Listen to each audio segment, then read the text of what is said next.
Hello everyone, welcome to the pharmacy lecture. आज हम देखेंगे इम्यूनोफार्माकोलॉजी यूनिट, जिसमें दो सब टॉपिक आता है, इम्यूनोसप्रेसेंट एंड इम्यूनोस्टिमुलेंट। तो इम्यूनोसप्रेसेंट फर्स्ट ऑफ ऑल हम देखेंगे, इसका डेफिनेशन देखेंगे, बाद में क्लासिफिकेशन देखेंगे और हर क्लासिफिकेशन में ड्रग्स भी देखेंगे और एग्जाम के पॉइंट ऑफ व्यू से जिस ड्रग्स का मैकेनिज्म इम्पॉर्टेंट है इसका मैकेनिज्म भी देखेंगे और फार्माकोलॉजी भी देखेंगे। तो सबसे पहले ये जानना ज़रूरी है कि इम्यूनोसप्रेसेंट ड्रग्स कब दिया जाता है, किस कंडीशन में दिया जाता है। तो चलो डायग्राम के थ्रू देखते हैं। क्या कभी आपने सोचा है जब किसी पेशेंट का ऑर्गन ट्रांसप्लांट किया जाता है, जैसे हार्ट, लिवर, किडनी ट्रांसप्लांट किया जाता है, उस ऑर्गन को बॉडी एक्सेप्ट क्यों नहीं करता, रिजेक्ट क्यों कर देता है? हालांकि ये बॉडी की जो लाइफ सेविंग ऑर्गन है, हार्ट, किडनी, लिवर, ये लाइफ सेविंग ऑर्गन है, बॉडी को एक्सेप्ट करना चाहिए, लेकिन करता क्यों नहीं है? बॉडी एक्सेप्ट नहीं करता, इसको रिजेक्ट कर देता है। ऐसा क्यों होता है? देखो क्या होता है, मान लो कि ये तुम्हारा बॉडी है, तुम्हें किडनी की ज़रूरत है। ये किडनी है ट्रांसप्लांटेड ऑर्गन, ये किडनी ट्रांसप्लांट किया गया है दूसरे व्यक्ति से। जब किडनी ट्रांसप्लांट किया जाता है तब हमारा बॉडी जो है, बॉडी की इम्यूनो सिस्टम एक्टिवेट हो जाता है। इसका मतलब है इम्यूनो सिस्टम में रहने वाले जो टी सेल है, जो फाइट करता है, ये टी सेल एक्टिवेट हो जाता है। ये टी सेल है, टी सेल एक्टिवेट हो जाता है। टी सेल एक्टिवेट होने के बाद रिलीज़ करता है इंटरल्यूकिन 2। ये एक केमिकल मैसेंजर है, ये टी सेल को एम्पलीफाई करता है, टी सेल की अमाउंट को, टी सेल के ग्रोथ को बढ़ाता है ताकि और इंटेंसिटी से ऑर्गन पर अटैक करें। तब जब टी सेल के अमाउंट बढ़ जाता है तब ऑर्गन पर और इंटेंसिटी से अटैक करता है। तब क्या होता है, ऑर्गन रिजेक्शन हो जाता है, जिसको ग्राफ्ट रिजेक्शन कहा जाता है। तो मेन फंडा किस लिए हो रहा है? देखो, HLA की वजह से हो रहा है। जो ऑर्गन दूसरे व्यक्ति से ट्रांसप्लांट किया गया, ये किडनी जो है दूसरे व्यक्ति से ट्रांसप्लांट किया गया, इस ऑर्गन के सेल पर, सेल के सरफेस पर, मान लो ये किडनी जो दूसरे व्यक्ति से ट्रांसप्लांट किया गया, ये किडनी की सेल है, सेल के सरफेस पर HLA होता है। HLA ह्यूमन ल्यूकोसाइट एंटीजन, जिसको मेजर हिस्टोकम्पैटिबिलिटी कॉम्प्लेक्स भी कहा जाता है। ये एक प्रोटीन है। ये हम रूमेटॉइड आर्थराइटिस में भी थोड़ा बहुत पढ़ चुके हैं, मेजर हिस्टोकम्पैटिबिलिटी कॉम्प्लेक्स के बारे में। अगर पूरी जानकारी चाहिए तो रूमेटॉइड आर्थराइटिस में जाकर देख सकते हो कि टी सेल जो है मेजर MHC के हेल्प से कैसे इन्फेक्टिशियस सेल को पहचानते हैं कि ये एक इन्फेक्टिशियस सेल है। तो ट्रांसप्लांटेड ऑर्गन में क्या होता है, ये सेल है ट्रांसप्लांटेड ऑर्गन में, ये सेल है। तो ये सेल के सरफेस पे HLA होता है, ये HLA को MHC भी कहा जाता है। तो हर पर्सन में ये डिफरेंट होता है, HLA जो है डिफरेंट होता है। क्यों डिफरेंट होता है? क्योंकि HLA जो है जीन के साथ इन्वॉल्व है और जीन हेरिडिटरी होता है, तो इसलिए HLA हर पर्सन टू पर्सन डिफरेंट होता है। इसलिए हमारा बॉडी क्या करता है, इसको एक्सेप्ट नहीं करता है HLA की वजह से। ड्यू टू HLA हमारे बॉडी जो है, बॉडी की इम्यूनो सिस्टम एक्टिवेट कर देता है और इम्यूनो सिस्टम एक्टिवेट होने के बाद टी सेल भी एक्टिवेट हो जाता है और रिलीज़ करता है इंटरल्यूकिन 2। और इंटरल्यूकिन 2 जो है टी सेल की अमाउंट को बढ़ा देते हैं। जब टी सेल की अमाउंट बढ़ जाता है तब क्या होता है, और इंटेंसिटी से ऑर्गन पर अटैक करता है और ऑर्गन रिजेक्शन हो जाता है, जिसको ग्राफ्ट रिजेक्शन कहा जाता है। तब इम्यूनोसप्रेसेंट ड्रग किस लिए दिया जाता है, अभी देखेंगे कि इम्यूनोसप्रेसेंट ड्रग कैसे काम करता है। तो इम्यूनोसप्रेसेंट ड्रग जो है, ड्रग देने पर कैसे काम करेगा, कैसे ऑर्गन रिजेक्शन से कैसे बचाएगा। तो इम्यूनोसप्रेसेंट ड्रग देने पर जो टी सेल की एक्टिवेशन है, टी सेल की एक्टिवेशन स्टॉप हो जाएगा। देखो, इम्यूनो सिस्टम एक्टिवेट जब होता है तब भी क्या होता है, टी सेल एक्टिवेट हो जाता है। इम्यून सिस्टम पर रहने वाले टी सेल एक्टिवेट हो जाता है। तो मेन जो स्टार्ट कर रहे हैं टी सेल ही अटैक कर रहे हैं, तो टी सेल को स्टॉप कराना है। तो इम्यूनो सप्रेसेंट ड्रग देने से टी सेल की जो अमाउंट है ये धीरे धीरे क्या होता है, डिक्रीज हो जाता है, सप्रेस हो जाता है, और एक पॉइंट ऐसा आता है कि टी सेल की एक्टिवेशन ही रुक जाता है और ऑर्गन सेफ होता है, क्योंकि टी सेल ही रिकॉग्नाइज करने की काम करता है।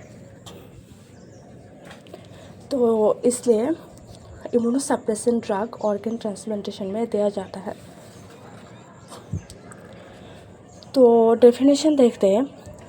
Immuno suppressant are medicine that weaken the body's immuno system. Immuno suppressant एक ऐसा मेडिसिन है जो हमारे बॉडी की इम्यूनो सिस्टम को वीक कर देते हैं। जैसे कि हमने अभी देखा कि जो इम्यूनो सिस्टम में रहने वाले टी सेल है, टी सेल के एक्टिवेशन को धीरे धीरे डिक्रीज कर देते हैं और उसके एक्टिवेशन को रुका देते हैं। It does not attack it own tissue, ताकि हमारी बॉडी की जो ओन टिश्यू है इसको अटैक ना कर पाए, और ये ट्रांसप्लांटेड ऑर्गन या फिर ट्रांसप्लांटेड ऑर्गन जो दूसरे व्यक्ति से ऑर्गन ट्रांसप्लांट किया जाता है उस ऑर्गन पर भी अटैक ना कर पाए, ऑर्गन सेफ रहे। तो यहाँ पर क्लासिफिकेशन देखेंगे, यहाँ पर 5 क्लासिफिकेशन देखेंगे। Calcineurin inhibitor, mTOR inhibitor, anti proliferative drugs, glucocorticoids and biological agent. तो ये 5 क्लासिफिकेशन को याद रखने के लिए एक ट्रिक्स याद रखो, कैम-जीबी। कैम-जीबी, सी से कैल्शियन्यूरिन इनहिबिटर, ये देखो कैम-जीबी, CAMGB। सी से कैल्शियन्यूरिन इनहिबिटर, एस से एंटी प्रोलिफरेटिव ड्रग, एम से एम्प्टर इनहिबिटर, जी से ग्लूकोकॉर्टिकॉइड एंड बी से बायोलॉजिकल एजेंट। तो कैल्शियन्यूरिन इनहिबिटर में ड्रग्स आता है साइक्लोस्पोरिन, टेक्रोलिमस। साइक्लोस्पोरिन जो है एग्जाम की पॉइंट ऑफ व्यू से इंपॉर्टेंट है, तो इसका फार्माकोलॉजी हम देखेंगे, फार्माकोलॉजी में mechanism, adverse effect, therapeutic uses भी हम देख लेंगे। टेक्रोलिमस देखेंगे। तो एम्प्टर इनहिबिटर में आता है सिरोलिमस, इवारिलिमस, टेमसिरोलिमस। एंटी प्रोलिफरेटिव ड्रग, ये प्रोलिफरेशन के अगेंस्ट काम करता है। तो एजाथायोप्रिन, मेथोट्रेक्सेट, साइक्लोफॉस्फेट, ग्लूकोकॉर्टिकॉइड। ग्लूकोकॉर्टिकॉइड में प्रेडनिसोलोन, मिथाइल प्रेडनिसोलोन, ये हम रूमेटॉइड आर्थराइटिस, गाउट में भी पढ़ चुके हैं। ग्लूकोकॉर्टिकॉइड में प्रेडनिसोलोन, मिथाइल प्रेडनिसोलोन आता है, और बायोलॉजिकल एजेंट। तो फर्स्ट ऑफ ऑल ये 5 क्लासिफिकेशन मेनली इम्पोर्टेंट है। बायोलॉजिकल एजेंट में ये 5 क्लासिफिकेशन आता है। TNF alpha inhibitor, etanercept, infliximab, interleukin 1 receptor agonist. Interleukin 1 इसको ऐसे याद रखो कि केमिकल मैसेंजर के रिलेटेड है, तो ये इंटरल्यूकिन जो है एक केमिकल मैसेंजर है। Interleukin 1 receptor antagonist, anakinra. Interleukin 2 receptor antagonist, basiliximab, daclizumab, एंटी-CD3 antibody, muromonab, CD3, polyclonal antibody, anti thymocyte antibody. तो ड्रग्स के नाम याद रखो, there is no other option, we should remember the drugs. देखो ड्रग्स के नाम याद रखना वही पड़ेगा, ट्रिक्स के जरिए याद रखो, जैसे भी याद रखो, लेकिन याद रखना ही पड़ेगा। Cyclosporine, tacrolimus, sirolimus, everolimus. तो कैल्शियन्यूरिन इनहिबिटर, जब तुम मैकेनिज्म पढ़ोगे हर ड्रग्स का कैसे काम करता है समझ के पढ़ोगे, तब खुद ब खुद जो ड्रग्स है, ड्रग्स के नाम याद हो जाएगा। कैल्शियन्यूरिन इनहिबिटर, कैल्शियन्यूरिन इनहिबिटर, ये कैल्शियन्यूरिन इनहिबिटर, कैल्शियन्यूरिन जो है एक फॉस्फेट एंजाइम होता है, इसको इनहिबिट करेगा। साइक्लोस्पोरिन, टेक्रोलिमस, साइक्लोस्पोरिन, टेक्रोलिमस, इस क्लासिफिकेशन में 2 ड्रग्स आता है। देखो इसका मैकेनिज्म समझने से पहले एक चीज़ें बोलना चाहूँगी कि जो कैल्शियन्यूरिन है, कैल्शियन्यूरिन का मेन रोल क्या है। कैल्शियन्यूरिन एक फॉस्फेट एंजाइम है। ये कैल्शियन्यूरिन कैसे काम करता है, तो इंटरल्यूकिन प्रोडक्शन, ये इंटरल्यूकिन प्रोडक्शन को इंक्रीज़ कराते हैं। ये देखो इंटरल्यूकिन जो है मैं स्टार्टिंग में बोल चुकी थी, क्या होता है जब ऑर्गन ट्रांसप्लांट किया जाता है दूसरे व्यक्ति से, तब हमारे बॉडी की इम्यून सिस्टम एक्टिवेट हो जाता है। तब क्या होता है, टी सेल जब एक्टिवेट होता है तब इंटरल्यूकिन 2 रिलीज होता है। ये केमिकल मैसेंजर है, ये टी सेल के ग्रोथ को बढ़ाता है, टी सेल को एम्पलीफाई करता है ताकि और इंटेंसिटी से ऑर्गन पर अटैक करें। तो कैल्सिन्यूरिन का मेन काम क्या है? ये एंजाइम का मेन काम है इंटरल्यूकिन 2 की प्रोडक्शन करना। जब इंटरल्यूकिन 2 प्रोडक्शन होगा टी सेल और एक्टिवेट होगा और ऑर्गन पर और स्ट्रांगली अटैक करेगा। तो कैल्सिन्यूरिन का मेन काम है इंटरल्यूकिन 2 को प्रोडक्शन करना, NF-AT को एक्टिवेट करना, टी सेल एक्टिवेट हो जाएगा तो स्ट्रांगली अटैक होगा ट्रांसप्लांटेड ऑर्गन पर और ऑर्गन रिजेक्शन होगा, जिसको ग्राफ्ट रिजेक्शन कहा जाता है। तो साइक्लोस्पोरिन, तो साइक्लोस्पोरिन का मैकेनिज्म अब देखते हैं। Cyclosporine binds to cyclophilin. तो साइक्लोस्पोरिन पहले एक कॉम्प्लेक्स बनाएगा साइक्लोफिलिन। साइक्लोफिलिन एक इंट्रासेलुलर प्रोटीन होता है। ये साइक्लोस्पोरिन ड्रग्स देने से साइक्लोफिलिन प्रोटीन के साथ बाइंड होगा। बाइंड होने के बाद एक कॉम्प्लेक्स बनाएगा। ये कॉम्प्लेक्स जो है इनहिबिट करेगा कैल्सिन्यूरिन को। जो कैल्सिन्यूरिन अभी हम देख चुके हैं कि कैल्सिन्यूरिन एक फॉस्फेट एंजाइम होता है। ये एंजाइम ही इंटरल्यूकिन 2 को प्रोडक्शन करता है। अगर इंटरल्यूकिन 2 प्रोडक्शन हो गया तो ऑर्गन रिजेक्शन हो जाएगा। तो इसलिए कैल्सिन्यूरिन को इनहिबिट करना ज़रूरी है। तो कैल्सिन्यूरिन इनहिबिट हो जाएगा। This prevents activation of NF-AT and decrease interleukin 2 production. अगर कैल्सिन्यूरिन इनहिबिट हो जाता है तो क्या होगा, NF-AT भी एक्टिवेशन प्रिवेंट्स हो जाएगा। इसका एक्टिवेशन डिक्रीज हो जाएगा एंड इंटरल्यूकिन 2 प्रोडक्शन भी डिक्रीज हो जाएगा, क्योंकि कैल्सिन्यूरिन का मेन काम है इंटरल्यूकिन 2 प्रोडक्शन करना और NFT को एक्टिवेट करना। जब ये इनहिबिट हो जाएगा NFT भी प्रिवेंट हो जाएगा एंड इंटरल्यूकिन 2 प्रोडक्शन भी डिक्रीज हो जाएगा। एज ए रिजल्ट इसका रिजल्ट में क्या होगा, T cell activation and proliferation are suppressed, जिसकी वजह से क्या होगा, जब इंटरल्यूकिन प्रोडक्शन ही कम हो रहा है तब टी सेल एक्टिवेशन भी कम होगा, क्योंकि टी सेल की अमाउंट भी कम होगा, टी सेल की प्रोलिफरेशन यानी कि ग्रोथ भी कम होगा। तो क्या होगा, ऑर्गन सेफ रहेगा। देखो इस डायग्राम में देख सकते हो, ये एक हेल्पर टी सेल है, ये टी सेल रिसेप्टर है। ये टी सेल रिसेप्टर जो ऑर्गन ट्रांसप्लांट किया जाता है, इस ऑर्गन में HLA जो एंटीजन होता है, ये एंटीजन जब बाइंड होता है तो बाइंड होने के बाद क्या होता है, बाइंड होने के बाद टी सेल के अंदर कैल्शियम इंक्रीज हो जाता है। तब कैल्सिन्यूरिन क्या करता है, कैल्शियम को एक्टिवेट कर देता है।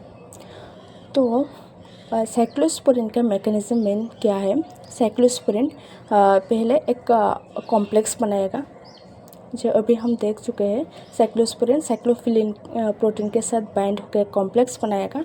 कॉम्प्लेक्स बनाने के बाद कैल्सिन्यूरिन को इनहिबिट करता है। ये इनहिबिट करने का साइन है। ये साइक्लोस्पोरिन कैल्सिन्यूरिन को इनहिबिट करेगा। जब कैल्सिन्यूरिन इनहिबिट हो जाता है तब क्या होगा, NFT भी एक्टिव फॉर्म में नहीं आएगा, क्योंकि कैल्सिन्यूरिन का जो काम है NF-ATP को इनएक्टिव फॉर्म है, ये इनएक्टिव फॉर्म से एक्टिव फॉर्म में लाना। NF-AT एक एक्टिव फॉर्म है, इसको एक्टिव फॉर्म में लाना। जब ये इनहिबिट हो जाएगा कैल्सिन्यूरिन, ये एक्टिव फॉर्म में नहीं आएगा, एक्टिव फॉर्म में नहीं आएगा। अगर ये एक्टिव फॉर्म में नहीं आता है तो इंटरल्यूकिन प्रोडक्शन डिक्रीज नहीं होगा, टी सेल एक्टिवेशन नहीं होगा, यानी कि प्रोलिफरेशन भी नहीं होगा, टी सेल प्रोलिफरेशन नहीं होगा, ऑर्गन सेफ रहेगा। तो साइक्लोस्पोरिन ऐसे काम करते हैं ऑर्गन सेफ में।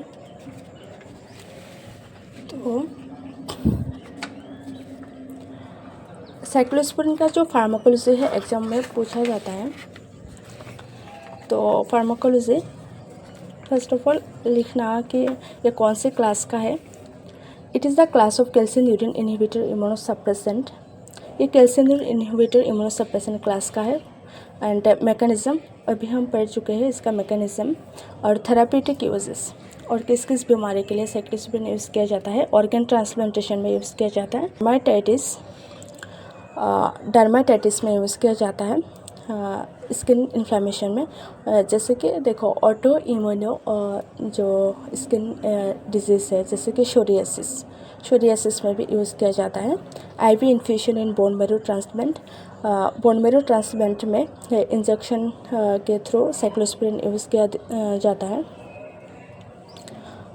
नेफ्रोटिक सिंड्रोम में यूज़ किया जाता है। नेफ्रोटिक सिंड्रोम जैसे कि यूरिन के साथ जब प्रोटीन ज़्यादा निकल जाता है तो ग्लोमेरुलस पे धीरे धीरे काम करना बंद कर देता है। नेफ्रोटिक सिंड्रोम की कंडीशन में भी साइक्लोस्पोरिन यूज़ किया जाता है। फार्माकोकाइनेटिक्स में 4 चीज़ें लिखना होता है: एब्जॉर्प्शन, डिस्ट्रीब्यूशन, मेटाबॉलिज्म, एलिमिनेशन। कि एब्जॉर्प्शन कैसे हो रहा है, ऑरली कितना एब्जॉर्प्शन हो रहा है, कैसे हो रहा है, absorption, distribution, metabolism, elimination. Metabolism कहाँ हो रहे हैं, एलिमिनेशन किससे हो रहे हैं।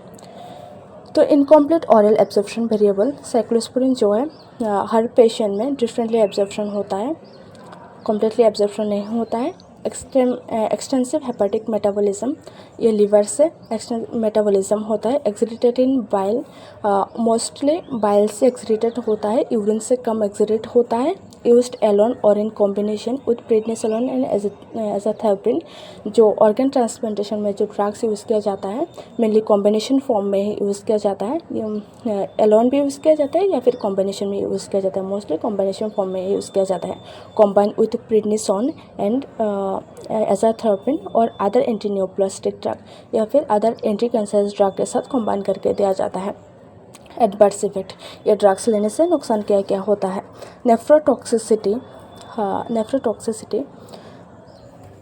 नेफ्रोटॉक्सिसिटी होता है। हेपाटोटॉक्सिसिटी, लिवर टॉक्सिसिटी होता है। हिरोसिटिज्म, एक्स्ट्रा हिरोसिटिज्म का मतलब है एक्स्ट्रा हेयर ग्रोथ होगा फेस पे, बॉडी पे। न्यूरोटॉक्सिसिटी होगा, नौसिया होगा, वॉमिटिंग होगा, एक्ने होगा, हिमोटोरिया, यूरिन के साथ ब्लड भी निकल आएगा। तो कॉन्ट्रा इंडिकेशन किस कंडीशन में नहीं ले सकते, हाइपर सेंसिटिविटी, एलर्जिक कंडीशन में नहीं ले सकते अगर हाइपर एलर्जिक हो जाता है।